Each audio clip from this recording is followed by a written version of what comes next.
Varicose veins కి సరైన చికిత్స కోసం సంప్రదించండి ఎవిస్ హాస్పిటల్. నమస్తే, వెల్కమ్ టు సుమన్ టీవీ. ప్రస్తుతం మనతో ప్రముఖ జ్యోతిష పండితులు బ్రహ్మశ్రీ నందిబట్ల శ్రీహరి శర్మ గురుగారు ఉన్నారు.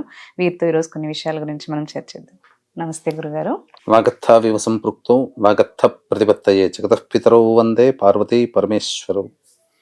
సదాశివ సమారంభాం శంకరాచార్య మధ్యమాం అస్మదాచార్య పర్యంతం వందే గురు పరంపరాం. ఆదిత్యాయ చ సోమాయ మంగళాయ బుధాయ చ గురు శుక్ర శనిభ్యశ్చ రాహవే కేతవే నమః. శృంగేరి జగద్గురు పీఠాధిపతులకి, కంచి పీఠాధిపతులకి నమస్కారములు తెలియజేసుకుంటూ కార్యక్రమాన్ని ప్రారంభిద్దాం. గురుగారు, మనకి వసంత పంచమి ఇప్పుడు 2వ తారీఖున వస్తుంది అంటున్నారు, లేదా 3వ తారీఖు అంటారా? మనకు ఈ కన్ఫ్యూజన్ స్టేటస్ అనేటువంటిది అనేక పండుగల విషయాల్లో ఉందమ్మా. ఎందుకనంటే చవితి తిథి 2వ తారీఖు రోజున 9:15 వరకు ఉంది. ఆ 9:15 ఉదయం తర్వాత పంచమి తిథి ప్రారంభమవుతుంది. కానీ 3వ తారీఖు రోజున అనగా సోమవారం రోజున ఈ పంచమి తిథి 6:52 వరకు మాత్రమే ఉంది ఉదయం. అంటే కాబట్టి సూర్యోదయం ఎప్పుడుంది? అప్పుడు 6:51 అంటే సూర్యోదయం అయిన 1 నిమిషానికి మాత్రమే పంచమి తిథి సోమవారం నాడు ఉంది. కాబట్టి 2వ రోజు పూర్తిగా ఉన్నటువంటి సమయము పంచమి తిథి ఆదివారం 2వ తారీఖు రోజున. కాబట్టి వసంత పంచమి పండుగ 2వ తారీఖున జరుపుకోవడమే శాస్త్ర సమ్మతమని చెప్పవచ్చమ్మా. వసంత పంచమి రోజున మనం ఏ దైవారాధన ఎక్కువగా చేస్తే ప్రాముఖ్యత ఉందంట? ముఖ్యంగా వసంత పంచమి అని అన్నప్పుడు చాలా మందికి తెలిసినటువంటిది ఏంటంటే భారతదేశం మొత్తంలో కూడా సరస్వతీదేవి ఆరాధన చేస్తారు. కానీ మనకు వ్రత చూడామణి, అలాగే చతుర్వర్గ చింతామణి అనేటువంటి గ్రంథ ప్రమాణాన్ని అనుసరించి ఈ రోజున విష్ణుమూర్తిని పూజించాలి అని చెప్పి మనకు శాస్త్రం చెప్పబడి ఉంది. విష్ణుమూర్తిని అనగా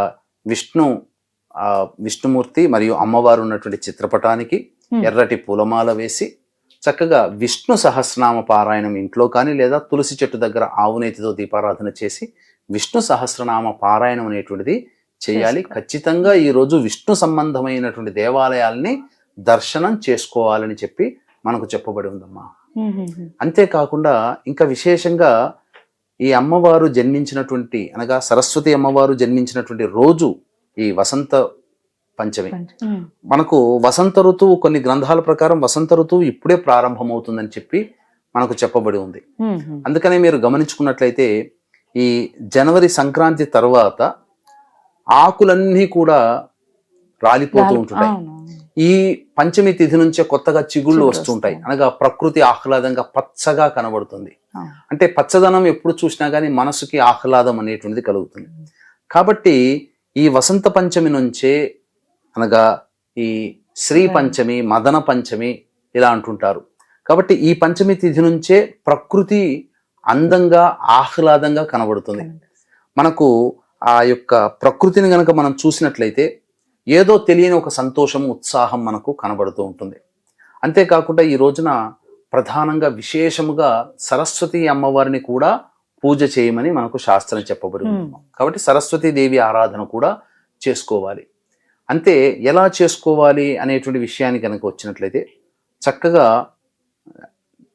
రాతిబండ మీద మా రాజా రవివర్మ గారు గీశారు కదమ్మా చిత్రపటము, అలాగే హంస పక్కన ఉంటుంది లేదా నెమలి ఉంటుంది. చక్కగా వీణా పుస్తక ధారిణి, వీణ ధరించి పుస్తకం ధరించి ఒక చేతిలో రుద్రాక్షమాల, ఒక చేతిలో అభయహస్తము, ఇంకో చేతిలో కలశం పట్టుకొని ఉన్నటువంటి అమ్మవారు ఈ విధంగా ఉన్నటువంటి చిత్రపటాన్ని తీసుకుని చక్కటి తెల్లటి పూలమాల, తెల్లటిది ఏదైనా మల్లెపూలు కానీ నందివర్ధనం కానీ పూలమాల వేసి అమ్మవారిని ఆరాధన చెయ్యాలి. అనగా సరస్వతి అష్టోత్తరముతో అమ్మవారికి పూజ చేయాలి. వీలైతే సరస్వతి సహస్రనామ పారాయణం అనేటువంటిది ఆ పారాయణమైనా చేయాలి. లేదు చక్కగా అమ్మవారికి షోడశోపచార విధానంగా పూజ చేసి చిత్రపటం వేసుకొని తెల్లటి పూలమాల వేసి తరువాత ఇప్పుడు చెప్పబోయేటువంటి మంత్రాన్ని 108 సార్లు తక్కువ కాకుండా, శక్తి ఉంటే 1008 సార్లు అయినా కానీ ఈ యొక్క మంత్రాన్ని పఠించాలి. ఏంటా మంత్రము అంటే ఓం వాగీశ్వర్యై చ విద్మహే బ్రహ్మ పత్న్యై చ ధీమహి తన్నో వాణీ ప్రచోదయాత్. ఈ యొక్క మంత్రాన్ని చక్కగా 108 సార్లు కానీ 1008 సార్లు కానీ పట్టించి తదనంతరం తెల్లటి పదార్థములు నైవేద్యంగా పెట్టాలి. అంటే పాలు చక్కెర చేసినటువంటి పాయసాన్నంతో కానీ, లేదా పాలతో చేసినటువంటి సేమియా పాయసము కానీ, లేదా రవ్వ లడ్డూలు తెలుపు వర్ణం ఆ రవ్వ లడ్డూలను కానీ ఈ అమ్మవారికి పెట్టాలి. అమ్మవారికి ఇంకా జామకాయ చాలా ప్రీతి కాబట్టి జామకాయ కూడా పెట్టవచ్చు. అంతేకాకుండా పిల్లలు చదువుకునేటువంటి పుస్తకములు, పెన్నులు ఇవన్నీ కూడా అమ్మవారి పూజా పాదాల దగ్గర పెట్టవచ్చు. ఇది ఈ విధంగా గనక అమ్మవారిని ఆరాధన ఈ వసంత పంచమి రోజున గనక చేసినట్లయితే తప్పకుండా అమ్మవారి యొక్క అనుగ్రహం కలిగి పిల్లలకి జ్ఞానవంతులు అవుతారు. అంటే ఏంటంటేనమ్మా, పూర్వం ఒకప్పుడు అందరూ కూడాను చురుగ్గా ఉండేవాళ్ళు. పిల్లల్లో అనేకంగా చూసినట్లయితే అందరూ కూడా చక్కటి వాక్కుతో ఉండేవాళ్ళు, ధారణ శక్తి, మెమొరీ పవర్ ఉండేది. ఇప్పుడు అమ్మవారిని ఆరాధన చేయట్లేదు. అందువల్ల ఏమవుతుంది, జ్ఞాపశక్తి లేకపోయి బట్టి చదువుకొని రాస్తున్నారు. అర్థం చేసుకొని రాసే పరిస్థితి పిల్లలకి లేదు ఇప్పుడు. అంతేకాకుండా ఇంకా కొంతమందికి ఆటిజం భావాలతో ఇబ్బంది పడుతుంటుంటారు, మాట సరిగ్గా రాని వాళ్ళు. అటువంటి వాళ్ళు ఈ రోజున అమ్మవారిని విశేషంగా గనక పూజ చేసినట్లయితే తప్పకుండా ఆ ఆటిజం భావాల నుంచి జ్ఞాపక శక్తిని పెంపొందించుకొని చక్కగా మంచి వాక్తో ఉంటారని చెప్పవచ్చు. అంతేకాకుండా ఈ యొక్క వసంత పంచమి రోజున శ్రీ పంచమి, మదన పంచమి కూడా అంటుంటారు. అటువంటి రోజున విశేషంగా ఇతర దేవత ఆరాధన, దాంపత్య సమస్యలతో బాధపడుతున్నటువంటి వాళ్ళు కానీ, అలాగే వివాహం కాకుండా ఇబ్బంది పడుతున్నటువంటి అబ్బాయిలు కానీ అమ్మాయిలు కానీ ఎవరైతే ఉంటారో వాళ్ళందరూ కూడా కొన్ని చెప్పబడేటువంటి చిన్న పరిహారాలు గనక పాటించినట్లయితే దాంపత్య సమస్యలు దూరమవుతారు. అలాగే చక్కగా కోరుకున్నటువంటి జీవిత భాగస్వామిని వివాహం ఆడతారని చెప్పవచ్చు. ఈ రోజు ఆ పరిహారాలు చేయొచ్చు అంటారు వసంత పంచమి రోజు. వసంత పంచమి కొన్ని పరిహారాలు ఉన్నాయమ్మా, ఆ పరిహారాలు చేయాలి. అవేంటి గురుగారు? వీక్షించేటువంటి ప్రేక్షకులకి గమనిక, ఈ మాఘ పౌర్ణమి సందర్భంగా పవిత్ర త్రివేణి సంగమం ప్రయాగరాజ్ క్షేత్రంలో 144 ఏళ్లకు ఒకసారి వచ్చేటువంటి మహాకుంభమేళాలో జాతకరీత్యా కలుగు అన్ని రకాల సమస్యల నివారణకి మరియు ఈ సంబంధించినటువంటి సమస్యలు ఎదుర్కొంటున్నామంటే గత జన్మ కర్మదోషాలు కావున గత జన్మ కర్మదోష నివారణ హోమాలు 2025 సంవత్సరం 12 రాశుల వారికి శని ప్రభావం ఉంటుంది కాబట్టి శని వలన ఇబ్బందులు పడతారు కాబట్టి శని దోష నివారణ హోమాలు పర్ హెడ్ 2100 రూపాయలకి చేయించడం జరుగుతుంది. అలాగే 13వ తారీఖు రోజున మఖా నక్షత్రం పితృ నక్షత్రం కావున పుష్కరాల్లో ఏ విధంగానైతే పిండ ప్రదానాలు చేస్తారో కుంభమేళాలో కూడా ఆ విధంగా పిండ ప్రదాన కార్యక్రమాలు జరపబడుతున్నాయి. అవకాశం ఉన్న వాళ్ళు వీటి వివరాలు కూడా కార్యక్రమం చేసుకోవచ్చు. అలాగే ఇప్పుడు కొన్ని ఇబ్బందులు కలిగినటువంటి కారణం చేత అవకాశం ఉంటే ప్రయాగరాజులో లేకపోతే కాశీలోనైనా కానీ ఈ కార్యక్రమం చేయించడం జరుగుతుంది. మాఘ పౌర్ణమి ఫిబ్రవరి 12-13 తారీఖులో అని చెప్పవచ్చు. ఇక మనం ఇంతకుముందు చెప్పుకున్నట్టుగా మనం ఎలా దాంపత్య సమస్యలు అంటే ఇప్పుడు ఇది వసంత ఋతువు, ఋతువులకన్నిటికీ రాజు వసంత ఋతువు.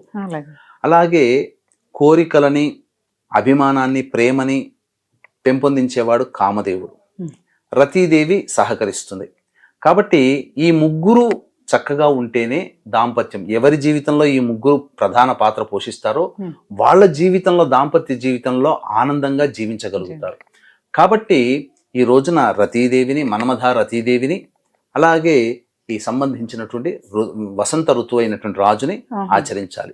లేదు ఇంకా మనకు ఈ ఈశ్వరుని యొక్క ప్రభావం వల్లనే రతి మన్మధుల యొక్క ఇబ్బంది కలిగింది కదమ్మా. కాబట్టి దాంపత్య సమస్యలు, వివాహ సమస్యల పరిష్కారం కోసం ఈ రోజున శివాలయానికి చేరుకొని నవగ్రహాల చుట్టూ శివాయ నమః అంటూ 27 ప్రదక్షిణలు చేసి తరువాత పటిక బెల్లం ఉంటుంది కదమ్మా, మిశ్రి అంటారు, నవబోద్ గడ్డ అంటారు. ఆ పటిక బెల్లాన్ని పొడి చేసేసి ఆ పొడిని నీటిలో వేసి ఆ నీటితో ఈశ్వరునికి అభిషేకము జరిపించి తదనంతరం మల్లెపూలు, గన్నేరు పూలతో అర్చన గనక చేసినట్లయితే దాంపత్య సమస్యలు తొలగుతాయి. అలాగే వివాహ సమస్యలు, వివాహం కోరుకున్నటువంటి జీవిత భాగస్వామికి, అబ్బాయికి అమ్మాయికి లభించి తీరుతుందని మనకు వ్రత చూడమని అనే గ్రంథంలో తెలియజేయబడడం జరిగిందమ్మా. ధన్యవాదాలు. సర్వం శ్రీ ఉమామహేశ్వర పరబ్రహ్మార్పణమస్తు.